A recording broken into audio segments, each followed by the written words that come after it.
This is the Mickey Miles and More podcast, your one stop for information on Disney races, Disney vacations, Disney theme parks, and more.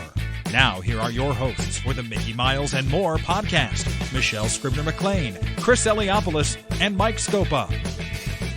Welcome home, Milers, and welcome back to another episode of Mickey Miles and More, a podcast where three friends talk about their passion for the Disney parks. I'm Chris Eliopoulos, and with me, as always, is Dr. Michelle Scribner-McLean. Hey, Doc. Hello, Christopher. That's how we say Christopher in New England. In Boston. And Little Italy, I think, too. Christopher. Hey, Christopher, we are all three vaccinated pals. We are. Twice vaccinated. I got my last one, so I'm really super excited. We're all set. Yeah. Now, what do we... You're what? Moderna. I'm Moderna. What is Mike? I'm a Pfizer, baby. Pfizer. I wanted, before we introduce this person in the background, I wanted to give Christopher a shout out because this really cool thing happened. I think it was like 2 weeks ago, where my former dean actually sent me a note, and she said, "Don't you know this Chris Eliopoulos?" Because she was at NBC or CBS. She saw this story where a really cute and funny and knowledgeable autistic boy who loves your books was given an illustration that you created, and I thought it brought a tear to my eyes, and I just want to give you a shout out. Was it NBC, CBS? It was NBC Nightly News, and the young boy had started doing book reviews, and he has a bit of a stutter, and so for him it takes a lot of courage to stand up and speak, so he gave up a book report in school, and then his mother recorded a review, and he did a couple more, and then my partner Brad got in touch, and then NBC really loved seeing the interaction on Twitter and invited them on to have a conversation, and like an hour before they actually recorded, he was like, "Quick, draw the kid."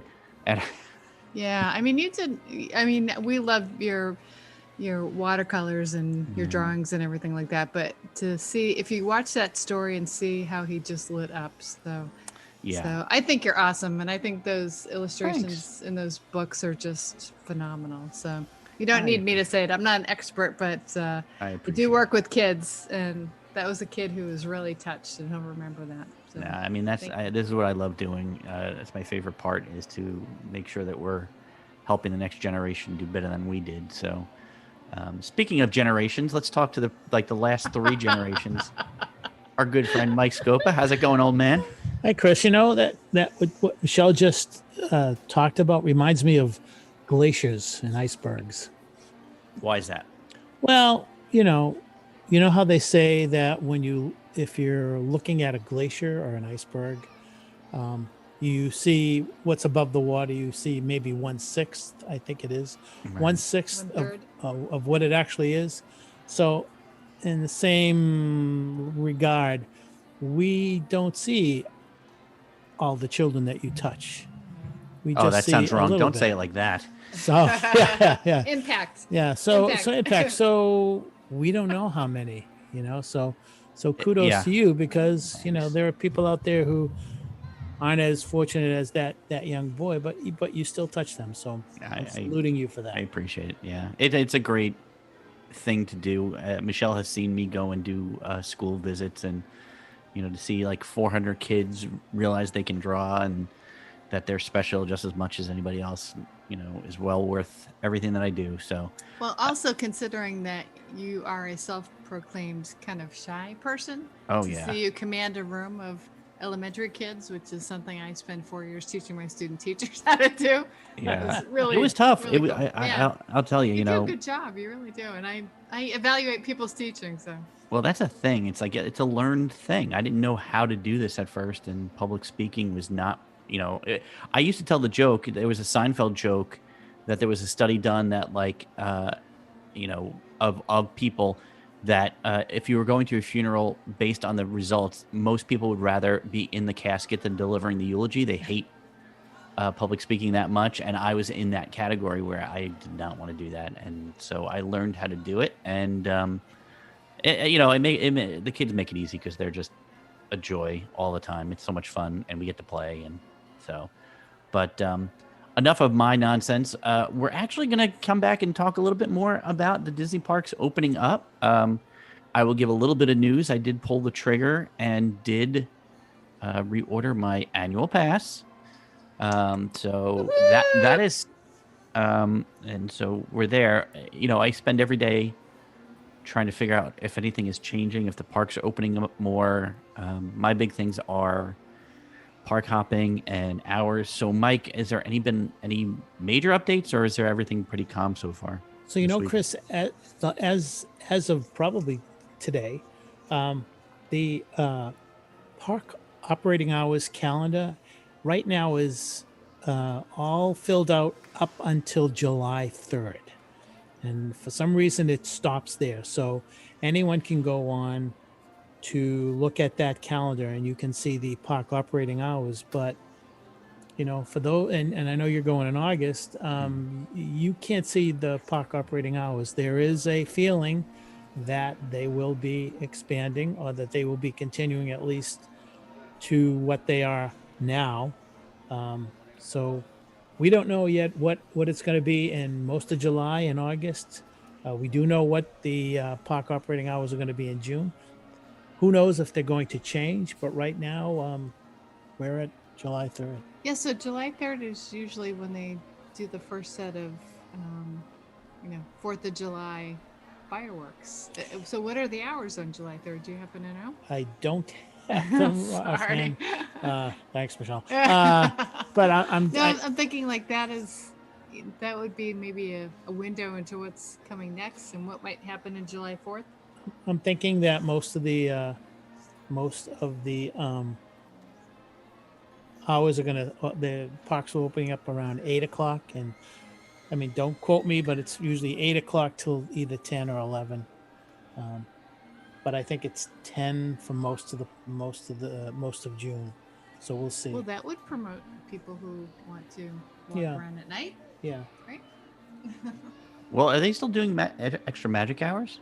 Well, they got rid of the extra magic hours, and so let's think about extra magic hours. Remember, I used to have this memorized. On Monday it was this park, on Tuesday it was this park, on Wednesday it was this. That's all gone. There are no more extra magic hours, and they are saying they will not return. However, they now have something that's going to be called early theme park entry hours. And what that means is that if you are staying on property, you can go to any park on any day of the week 30 minutes earlier. It's not 1 hour, but it's 30 minutes early than the published opening bell hours. So keep that in mind. And breaking news. The Magic Kingdom is open until 9 p.m. on July 3rd. Epcot also 9 p.m. Studios 7 and World Kingdom 7. Interesting. Okay. 7. Okay. Yeah. But yeah, so no more magic hours for those who aren't aware. It's now early entry, but it's only a 30-minute advance rather than a 1 hour advance. So my suggestion would be, if you're staying on the property and you want to take advantage of it, I would get there an hour before the operating hours. So for instance, on July 3rd, if you're going to the Magic Kingdom and you're staying on property, it says 9 o'clock. I would be there at 8 o'clock in the morning because they may open up early. Yeah, I would think that. And plus you want to beat the crowds anyway, right? Yeah. So many people get in there, but yeah. So what's this now? I'm seeing the beacons of light. What is this stuff that I'm not aware of? So they have not been announcing very much regarding the 50th. But one of the things that we will definitely visually see is that the Cinderella Castle, the Spaceship Earth, the Hollywood Tower, and the Tree of Life will all have special beacons of light. There will be special orbs that will be placed on each one of these icons, and they will be lit during the 18-month celebration, which will start October of this year and go all through the end of March 2023. they are just going to be glimmering, shimmering lights. But one interesting thing is that they have no intentions of removing them from Spaceship Earth once the celebration is over.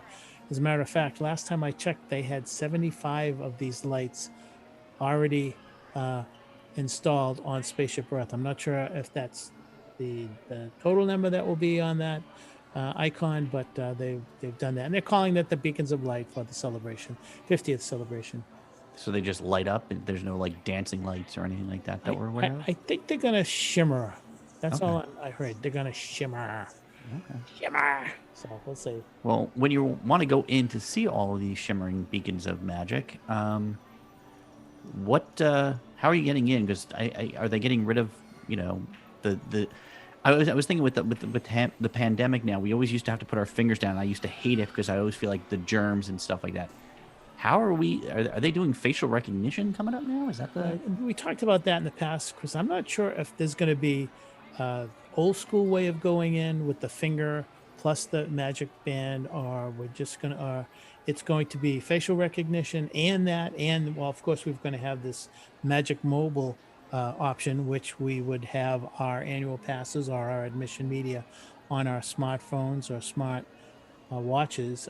So I think it's going to be a little bit of this and a little bit of that until further notice. I'm not sure if maybe there will be two. I'm guessing facial recognition and using Magic Mobile, but there's so many things that are in transition now. It's very hard to say it's going to be this, it's going to be that. Lots of changes, lots of things. There's so much things going through transitioning down there that it's really hard to say on this date we'll be doing this, but just everyone needs to be ready to do anything, I guess. It seems like the facial recognition is kind of ubiquitous. Yeah. It's on pretty much every device we have now. So it's not like a huge like technology jump or something that people aren't used to doing when they go through. Yeah, and I don't know if we'll have a choice, and I don't know if that will be available at every park. From what I understand, right now it may be available this year only at Magic Kingdom, but we'll see. So Chris, did you put your passes on your brand new Apple Watch? Well, what's interesting, and that's why I at some point wanted to have like a walkthrough with you on the whole thing. I put mine on there for mine, but the whole family has their own watch and phone, which they normally bring with them. So I was thinking that they each should individually put their. I was wondering, can you do that? Like, can I have their passes on mine and theirs? Can we put it on both? When I set up mine, there was an option to add another person. Right. So yes, I think yes, that like one person in the family can hold. Because I'm just imagining one of my kids or my wife forgetting to bring her watch one day, and then we get all the way to the park, and then you go, oh no. Yeah. No, I think you can put it in your wallet, and then they'll all be on your watch. You Especially, can just scroll through. Yes, especially if, excuse me, Michelle, especially if they're on your My Disney experience. I think that's the key right there, because they're connected to you. Yeah. So does that mean that he would put his watch up against the mouse here, and the other three don't have to do that? Well, I don't think it's going to be the mouse here, because that's like, Hidden Mickey or whatever. Yeah, I think it's going to be a QR code. Right. So don't you just hold up your watch and so I scan think it? he's going to have 4 QR codes. Right. So I'm looking at mine right now. Where is it? It's very interesting. Yeah. So, there's a QR code. I think he'll be able to scroll through his whole family. So you'll put your watch in a reader, and the QR code will come up. So what if Justin and Jeremy want to go to Epcot one morning, and Audra and Chris want to go to Magic Kingdom? It's a good question. So I think on a lot of the, like when I had the AMC A-list, you could like if I bought tickets, I could share them with other people. So if I was going to the movies with Liam, I could share that ticket with him. So I bet that there's going to be a way to share the pass with another person.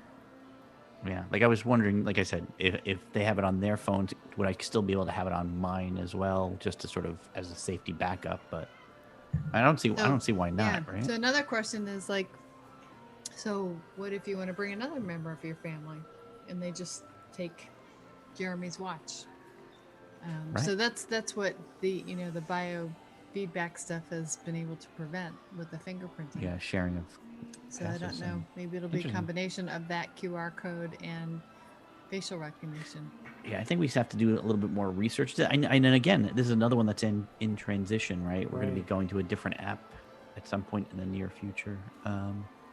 But the other thing that's changing is the mobile order service, right? So some locations are opening up, from what I hear, Mike. So I think this is another one of those things, Chris, where um, the objective here is to um, help the revenue stream. And I think that if you have long queue lines of people waiting to order a hot dog at Casey's, it's going to take a while. But if you have um, the mobile order uh, option, then you can eliminate waiting, and they can make refreshment and eating sales much quicker. So one Sure. of the interesting things is that I think, Michelle, when we were there last year, we could do that back then. They were testing it in certain areas. I think Casey's was one, but now it's growing. And the last time I checked, they had something like 42 locations throughout the Walt Disney World Resort where you can do this by going online and ordering whatever you need to do, and then go up to whatever the place has. Like, it may have a special window or whatever, and boom, there's your order. So I think in times of COVID, this is like, again, everybody does it. But is that on the My Disney Experience Yes. app? Okay. Yes, Because it I've is. actually never done it. I don't usually eat at the fast food. yeah, so you can bypass the queue line, you know, Yeah, order at the restaurant. I think I was trying to figure it out. Again, I've always found that the app tends to be a bit glitchy at times, Me or at least too. it used to Yeah. be. Yep. And I remember I was trying to try it out on the first, like when it just started. Like I think we were actually down in the parks when they first made it available, and I was having so much trouble connecting and making an order that I got frustrated and just stopped using it. So I might have to go back and figure it out, because it works great when you can just, especially if you're on the go, you just grab it and keep going. But it begs the question, Mike, do we even know, maybe did we talk about this before? The new app is called the Disney Genie. Is that correct? When is So that coming? So no, first off, they obviously have increased the number of servers that will be needed to handle all the I/O dealing with the My Disney experience. At the same time, they are experimenting, and hopefully, sometime this year, they will be launching another app called Genie, Disney Genie. And what that will do, separate, it's going to be, I believe it's going to be separate from My Disney Experience. It's another app. And what this app is supposed to be able to do is to allow you, the guest, to understand how things are in all the parks, how the crowds are, how the queue, the waiting line is. It's almost like having, I think what they call those leaderboards or whatever they have in the parks. Well, I believe they're going to have up-to-date information on queue lines and things like that, so you can figure out where you want to go, what you want to do. Again, it's almost something that, to me, I think replaces, at least for the time being, fast pass lines. You get an idea. Well, I don't want to go to this attraction because it's a 45-minute wait. I'll go to this one because it's a 30-minute wait. I would So- love to have that on my watch, to never take out my phone. Yeah. So To it's be able to just pull that up and, Disney Genie. It's been talked about for 2 years. So I believe that they're talking more about it now because they are probably testing it right now. So that's going to be the second app, Chris, I think. Do you think, this is pure conjecture, that with this new app and the way things are going, they're getting rid of fast passes, do you think they might switch off to the virtual queues like they do for Rise of the Resistance throughout all the parks and use the app in order to do that? I think that they are learning a lot from that virtual queue, Chris. There were some things that worked, some things that didn't work. I think that they will probably move at a very slow pace for that, and we'll think about which attractions that virtual queue would be best to serve. I think Ratatouille may be one of those. I think that the Runaway, what's it called? Runaway Train, Runaway Mickey's. Yeah, in the studios, I think that there are going to be these high volume attractions that might be candidates for it. I think the mountains in the Magic Kingdom are going to be candidates. I think that's going to happen. I think they're going to try to figure it out. I think that with all the crowds and all the subliminal efforts by Disney to keep the crowds down, they're doing whatever they can to make sure that you're not in line in your, and this is my own opinion, your wallet is not idle. So they want you to be able to run around and do a lot of things and not be standing in line for a while. So I think yes. I think the answer is yes, but I think it's going to come very slowly. I like the way, they do soft openings to test things out. And I like the way they roll things out carefully. And then if it works, it's everywhere. Yeah. Yeah. That's awesome. We're trying to keep things moving. And so what we're going to do is we're going to just pick up one bullet point from each of the parks right now. And so, Mike, what's the status on the walkway from the Grand Floridian to the Magic Kingdom? So the three of us wanted to talk about all of these things that have changed over the last year that we wanted to put a positive spin on 2021 and say, hey, we're going to be going back. These are all these neat little things that are happening. And one of the neatest things that opened recently was the walkway to the Magic Kingdom from the Grand Floridian. So you can now walk to and from the Magic Kingdom, and you don't have to worry about taking a boat or taking a monorail or whatever. So you can go right to the Ticket and Transportation Center, walking right from Magic Kingdom. And to me, that is something that I think would be a delightful walk after a long day in the Magic Kingdom. One of the things I hate is leaving the Magic Kingdom at night, waiting in line to get on the ferry, waiting in line to get on the monorail. I am delighted to walk that, whatever it is, 2 miles or whatever it is, to the Ticket and Transportation Center. So that's been open for a while. And I just wanted to make sure that everybody was aware of that. That's just another option when you're going to or you're leaving Magic Kingdom. And I think it opens up some really cool options for races. Does this mean that maybe we could have a Magic Kingdom 5K?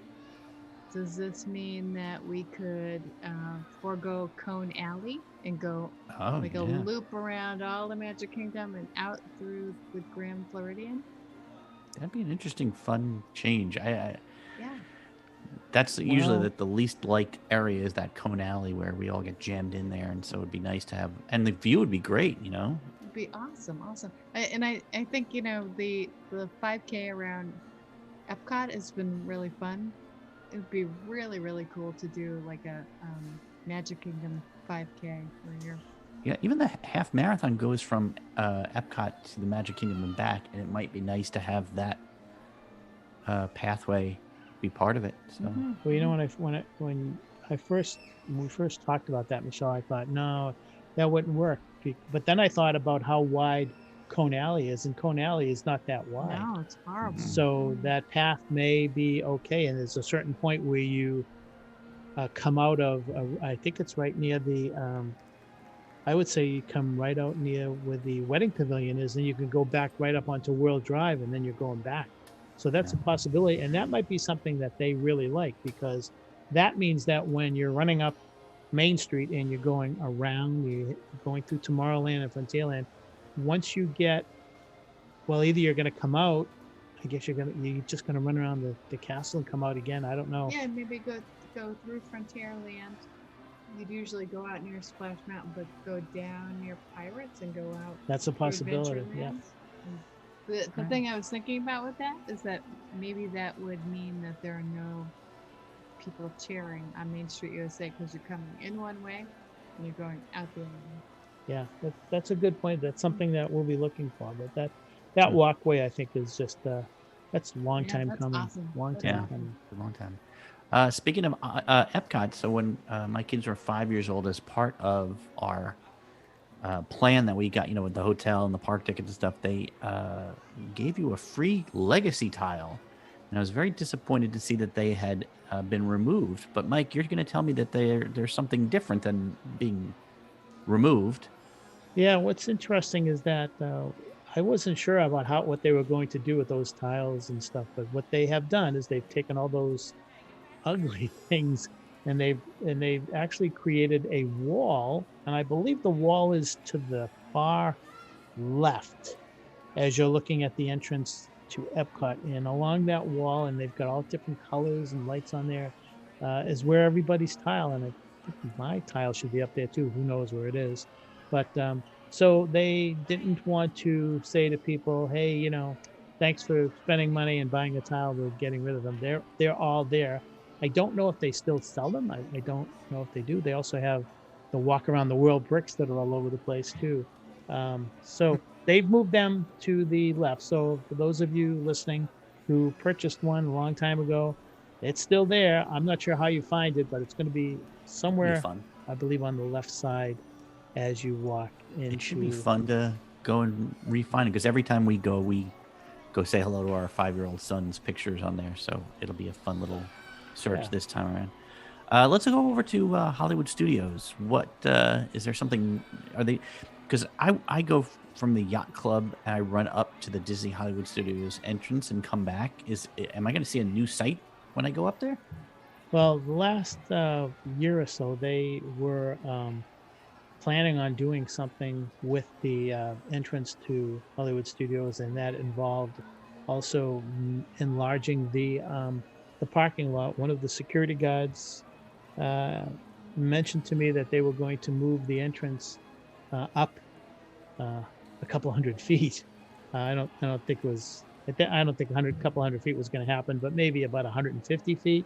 So the new entrance that they've been working on should be something new for people to see when they go in. And there's not much happening in the studios other than the new entrance. I guess the Chinese theater is going to have some new lighting effects. And other than that, the other thing that everybody's waiting for as far as the studios goes is the Star Wars Galactic Star Cruiser Hotel. And I believe that with all the stuff that's been going on, that's been really quiet lately. But I do believe that they are going through all the process they need to do to get cast members ready and to run that hotel. So I would not be surprised if in the next 4 to 6 months we hear of an opening date for that hotel. Very cool. And then over at the Animal Kingdom, Michelle, I think, are you one of the people that told me you love the Festival of the Lion King? Or you're like, festival. No, I do. I love it. I could see it 100 times. It's wonderful. Yeah. So I hear finally it's returning. Is that true? So in May, there's going to be some type of celebration of Festival of the Lion King. So they're going to be doing some type of promotion in Animal Kingdom. And then I believe in June or July, it will reopen. I do believe that when they open, there will be some adjustments in the seating so that there will be social distancing. I also have heard something along the line that the show is being changed a little bit. Mm-hmm. Most of the stuff that we like is going to be there. I don't know if the monkeys are going to be there. I hope they are. Yeah, the best part. I mean, they really pack people into that. So that's going to be significant when that show opens, because I think that when that show opens, Chris and Michelle, I think that's sort of taking the lead for the other shows, like Finding Nemo and a lot of the other shows. Will the monkeys be wearing masks? I don't know. Well, here's the funny part, right? Don't they always get the whole crowd to do the sounds of the animal they're supposed to be? Everybody's screaming out like an elephant or something like that. It's not going to really work when you got somebody sitting right in front of you. But and they're going to have the elephant. And they're going to have the kids parading. They have the kids parading around too. Yeah. So that covers the parks. There's one other thing that I wanted to mention before we close out the show today, which is one of our, as a family, our line in the sand things about going or not going is the monorail. Is there any news that will change our minds in the coming weeks or months, Michael? So the monorail has been sort of out of commission for a while because of a few things. The biggest thing, of course, is that they demolished the monorail station at the Polynesian, and they're rebuilding that, and it's supposed to be really spectacular when they finish doing that. The Polynesian is supposed to open, I believe, in late August. So My guess is that prior to that opening, they will probably have the monorail back in commission sometime in July. But we'll see. And I wondered if there was a connection between the Walkway being opened and the monorail being out of commission. So it's just another option. So June, July, and August is going to be really interesting because a lot of things are going to be reopening, and then we'll probably find out more information about the 50th and all that kind of stuff. So, well, this is all good news, and it's helping me be a little bit more comfortable in the choice that we're making here. So we have a lot more information that we're probably going to cover next week. But so in the meantime, I'm going to wrap it up there, and that's the latest from our news. If you want to continue the conversation, please join us on our Facebook page at Mickey Miles Podcast or Twitter at Mickey Miles Pod. For Dr. Michelle Scrivener McLean, Mike Scopa, I'm Chris Eliopoulos. We'll see you on the road, in the parks, and welcome home. We hope you enjoyed listening to today's episode of the Mickey Miles and More podcast. For all of us here at the Mickey Miles and More podcast, this is Rick Gregg saying thanks for listening and all your support. And until next time, we'll see you on the road.